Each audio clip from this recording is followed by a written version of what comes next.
This thing on? Hello and welcome to the inaugural episode of the Obscure News Podcast. Now, the point of what we're going to do here is look at some of the stories that you might have missed and some of the ones that are more comical as opposed to the grim stuff you see a lot of times. And we're just going to do unedited, unlike my usual content. It's just going to be a little hangout sesh. Now, we're going to start with this story. Man who spent I think this is yen, 12,500 yen on lifelike dog costume reveals what his family thinks of his hobby. Now, just judging by these pictures, this is pretty fucking wacky. The Japanese man who forked out thousands to look like a dog has revealed what his family thinks of his lifestyle choice. In July, the man who goes by Toko on YouTube went viral after he posted a video of himself walking around Tokyo wearing a hyper-realistic border collie suit, which costs him 12,500 yen. I have no idea how much that actually is, but I'm assuming it's significant. Do you remember your dreams from when you were little? You want to be a hero or a wizard, he writes on the viral clip, before saying his lifelong dream was to become a dog. So, a lot of kids probably think, when they're little, I like dogs, I want to be friends with them. This guy has decided his ambitions are to sniff things, to pee on things. This is what he wants to do with his life. I remember writing in my grade school graduation book, that I wanted to be a dog and walk outside. As you can see right here, he's achieved that. I don't know, to me this seems like a weird, furry kink kind of thing. He goes on to say in the article that it's perfectly innocent, which I just have trouble believing. I mean, you can let me know what you think. Now, Toko has said people have the wrong idea about his hobby. My desire to be an animal is like a desire to transform, desire to be something that I am not. He also added that he wears a costume maybe once a week, mostly at home. And his family has accepted him as a dog, which is kind of surprising because, just from what I know Japanese families to be like, they tend to emphasize pride. And look, I'm not trying to bash the guy, but it's not what you would typically consider to be the most prideful thing, but hey, he's living out his dream. Okay, next up, 2 intoxicated U.S. tourists trapped overnight in the Eiffel Tower. 2 American men were discovered on Monday after spending a drunken night up in the Eiffel Tower, the monument's management told CNN on Wednesday. 2 men who had Sunday evening tickets for Paris' famous Iron Tower were allegedly trapped there due to excessive alcohol consumption. So they were able to find their way into the tower, but they weren't able to actually find their way right back out. I don't even know how, if you managed to get in. The tourists were found asleep early on Monday morning by Eiffel Tower security staff doing the rounds ahead of the monument's opening, according to the prosecutor's office and SETE, the operator that runs the site. The tourists were then quickly removed and handed over to Paris police. You know what? I don't think this is that significant. I don't think that they really need to be punished for this. I mean, I know you take your little tower seriously, but you're not America anyway. I'm just kidding. But that is probably how these tourists sort of looked at it. They're on vacation and they're doing what they please. The tourists were then quickly removed and handed over to Paris police, SETE said in a statement, and they will press charges for the intrusion, although they admitted that the 2 men presented no threat. Yeah, see, that's what I'm talking about. This seemed a little unnecessary. As no damage was found, the fine for trespassing on a historic or cultural site was dismissed. So they are going to press charges, but they're not going to be fined? I'm confused. As a result of the men's overnight stay, the tower opened late. Oh no, whatever will we do? On to the next one, If it ever fucking loads. Okay. Interviewer uses wobbly chair to test how bold applicants would be. There are plenty of, let's say, interesting interview techniques out there these days. Could be interviewing candidates over breakfast or planting the hiring manager on the reception desk to see how candidates interact with them. Former Apple CEO Steve Jobs would reportedly take candidates out for a beer to see how they interacted. Presumably, he didn't interview multiple candidates in one day, but it seems that some interviewers will add in extra elements just to see how the candidates will react, like an unexpected stress test Fuck you. You know, if I realize that you're trying to pull some kind of stunt like this on me, I'm walking directly out of the job interview. You are not goddamn worth that kind of trouble. This particular interviewing technique sounds like something you would expect to encounter in a dystopian TV drama, where psychological stresses are used to test the applicants to the furthest degree. It involves purposely seating the candidate on a chair with a wobbly leg. Yes, that was my first thought. What? The idea behind this unorthodox strategy is to make the candidate ill at ease during the interview, ultimately see if they're bold enough to ask for a replacement chair. You know, it's this valuing of these arbitrary characteristics, like boldness, like that doesn't necessarily mean you're gonna be a good employee. I don't know. I just hate these companies. One man told the Mirror USA, "My brother was in ROTC in college. He told me the story." Blah blah blah. So yeah, you get the gist of it, but this is just the kind of shit that's going on in the labor market. Now this one kind of pissed me off, and I don't even know what to make of it. South Koreans become a year or two younger as traditional way of counting age scrapped.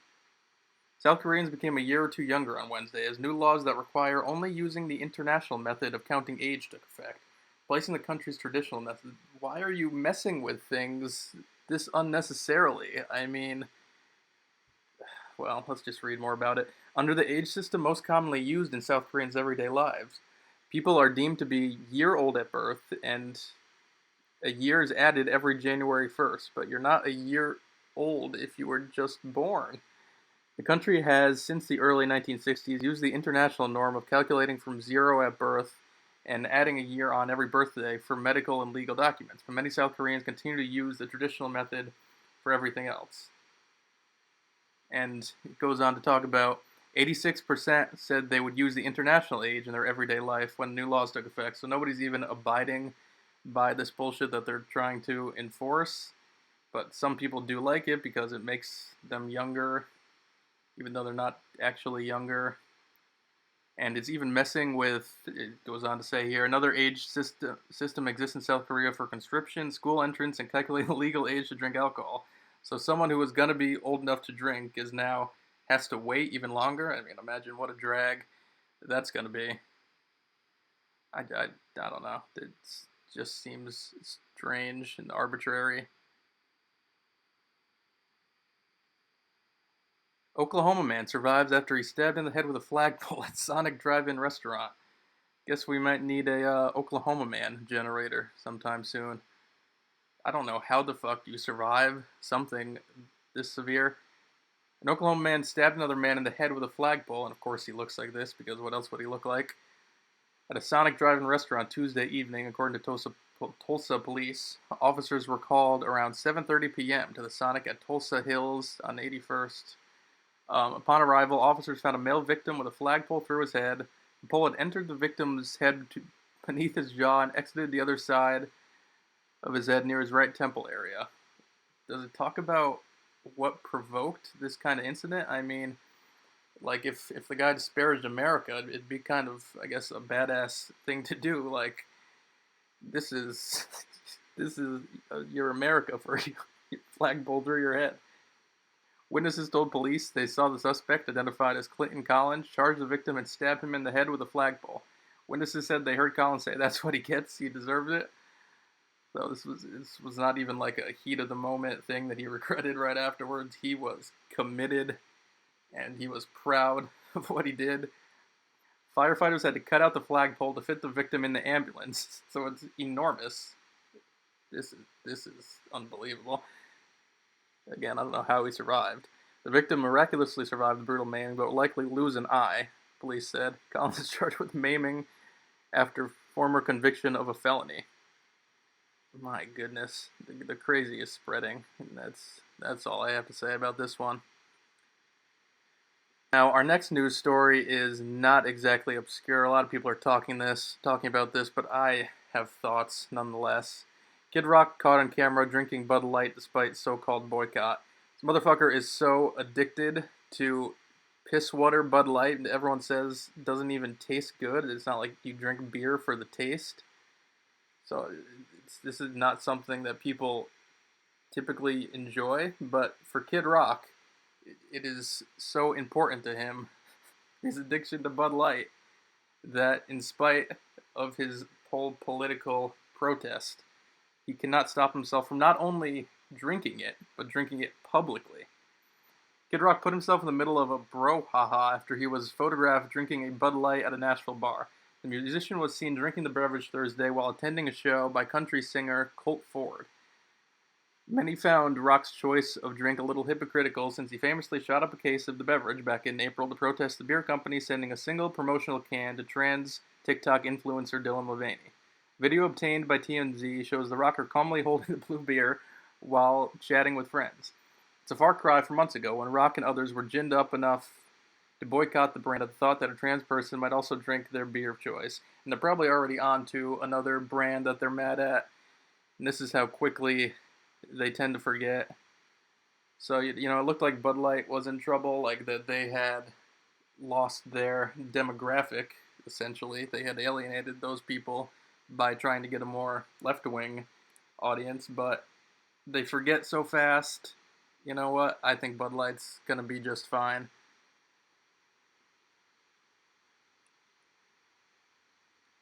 Okay, one more story here. These pages are all just so covered in ads. That slows everything down. Stealing electricity. Man claims his boss yelled at him for charging phone at work. In a Reddit post that is going viral, oh god. You know what? One of these days, one of my trolling posts is probably gonna be having articles written about it. I honestly checked for the one that got 1 million views if it had happened. A user shared that his boss yelled at him for charging his phone at work. Needless to say, all jobs include some an added amount of stress if the workplace is toxic, and the boss is unsupportive and insensitive. These days, several employees have been sharing accounts of their professional lives on social media, including the challenges they face at their workplace. One such employee shared a rather bizarre situation he faced at his workplace. In a Reddit post that is going viral, a user by the name of whatever, it's some anonymous name, shared that his boss yelled at him for charging his phone at work, accusing him of stealing the company's electricity for personal use. This is the kind of fucking entitlement that workers are treated with by companies. This is the lack of appreciation that they have, and it goes on to make a good comparison later on here. See if we can find it.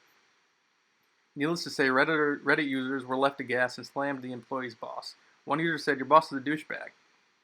Saying that stealing company electricity is like saying breathing is stealing company air, or drinking from a water fountain stealing company water. Another commented, "Tell him you won't charge your phone at the office, but you won't be taking any calls from the office on it, as in the company is stealing your talk time and battery life." See, that's what I was talking about. It's a similar kind of comparison. Anyways, we had a couple of these anti-work type of stories. It felt like integrating some of my politics into this, but hopefully these stories mostly just made you laugh. I wanted to, probably this was not very good, to be honest, but I wanted to try something else, see how it went, just to start making some new kinds of content on this channel. So we may revisit this podcast, but our next video, we will be back to Reddit with another Florida man generator situation. Chat room for logging out.